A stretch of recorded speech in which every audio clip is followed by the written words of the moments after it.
شروع کرتا ہوں اللہ کے نام سے جو بڑا مہربان نہایت رحم کرنے والا ہے۔ گرمی کا موسم تھا، گرم ہوا اور دھوپ کی شدت سے شہر مدینہ اور اس کے اطراف کے تمام کھیت اور باغات بری طرح جھلس رہے تھے۔ اسی اثناء میں محمد بن منقدر نامی ایک شخص جو اپنے آپ کو بہت بڑا متقی اور پرہیزگار اور زاہد اور عبادت گزار اور تارک دنیا سمجھتا تھا، اتفاقاً کسی کام سے شہر مدینہ سے باہر نکلا تو اچانک اس کی نگاہ ایک ایسے تندرست آدمی پر پڑی جو کڑی دھوپ کی پرواہ کیے بغیر اپنے کچھ ساتھیوں کو لیے ہوئے چلا جا رہا تھا۔ اس فربا جسم شخص کے چلنے کا اندازہ یہ بتا رہا تھا کہ وہ اپنی کھیتی کی دیکھ بھال کے لیے جا رہا ہے اور ساتھ چلنے والے لوگ اس کے نوکر چاکر ہیں۔ اس مرد زاہد نے سوچا، یہ کون شخص ہے جس نے اس شدید گرمی اور چلچلاتی دھوپ میں بھی خود کو دنیا داری میں مشغول کر رکھا ہے۔ یہ سوچتے ہوئے وہ زاہد تیز قدموں کے ساتھ اس شخص کے قریب پہنچ گیا اور یہ دیکھ کر اس کی حیرت میں اور اضافہ ہو گیا کہ وہ شخص کوئی اور نہیں بلکہ محمد بن علی بن حسین یعنی امام محمد باقر علیہ السلام ہے۔ مرد زاہد پھر سوچنے لگا، یہ شریف آدمی آخر اس قدر دنیا طلبی میں کیوں پڑا ہوا ہے؟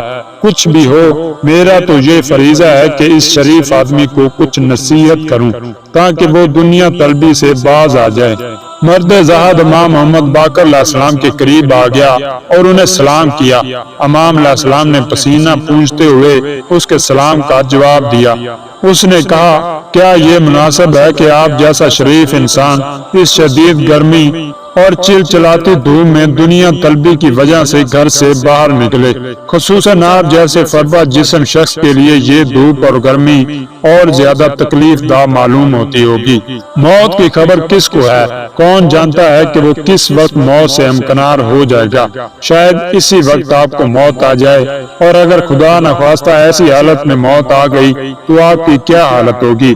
میرے خیال میں آپ جیسے آدمی کے لیے اتنی دنیا داری مناسب نہیں ہے، اور یہ کہ آپ کے لیے زیبا نہیں ہے کہ اس شدید گرمی اور کڑی دھوپ میں اتنی تکلیف برداشت کریں۔ بہرحال میں تو یہی مشورہ دوں گا کہ اتنی دنیا داری آپ جیسے آدمی کے لیے ہرگز مناسب نہیں ہے۔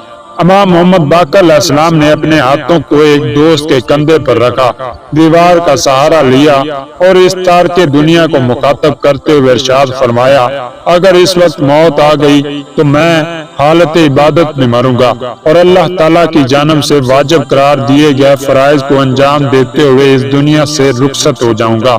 شاید تجھے علم نہیں ہے کہ اس وقت میں جو کچھ کر رہا ہوں وہ عین اطاعت و بندگی پروردگار ہے۔ تو یہ خیال کرتا ہے کہ صرف ذکر خدا، نماز اور دعا ہی عبادت پروردگار ہے۔ میری بھی اپنی زندگی ہے اور زندہ رہنے کے لیے اخراجات کی ضرورت ہوا کرتی ہے۔ اگر میں محنت نہ کروں گا اور تکلیف نہ اٹھاؤں گا تو مجھے اپنی ضروریات زندگی کو پورا کرنے کے لیے تیری اور تیرے جیسے دوسرے لوگوں کے سامنے ہاتھ پھیلانا پڑے گا۔ میں اس وقت طلب رزق اور تلاش معاش کے لیے جا رہا ہوں تاکہ مجھے اپنے ضروری کاموں کے لیے دوسروں کا سہارا نہ لینا پڑے۔ اس وقت موت کے آنے کا خوف ہونا چاہیے جب انسان گناہ یا خلاف ورزی یا احکام الہی سے روگردانی کی حالت میں ہو، نہ اس وقت جب انسان خدا کی اطاعت میں مشغول ہو۔ میں اس وقت بھی اللہ کے حکم کی اطاعت کر رہا ہوں جس نے ہمارے لیے یہ واجب قرار دیا ہے کہ کسی دوسرے کے کندھوں کا بوجھ مت بنو، بلکہ اپنی روزی اپنی محنت و مشقت سے حاصل کیا کرو۔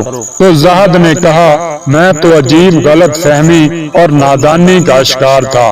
میں نے تو اپنے طور پر خیال کیا تھا کہ دوسروں کو نصیحت کروں گا، اب پتہ چلا کہ میں خود ہی غلطی پر تھا، غلط طرز زندگی اختیار کر رکھا تھا اور اس کی اصلاح کی خاطر مجھے نصیحت کی سخت ضرورت تھی۔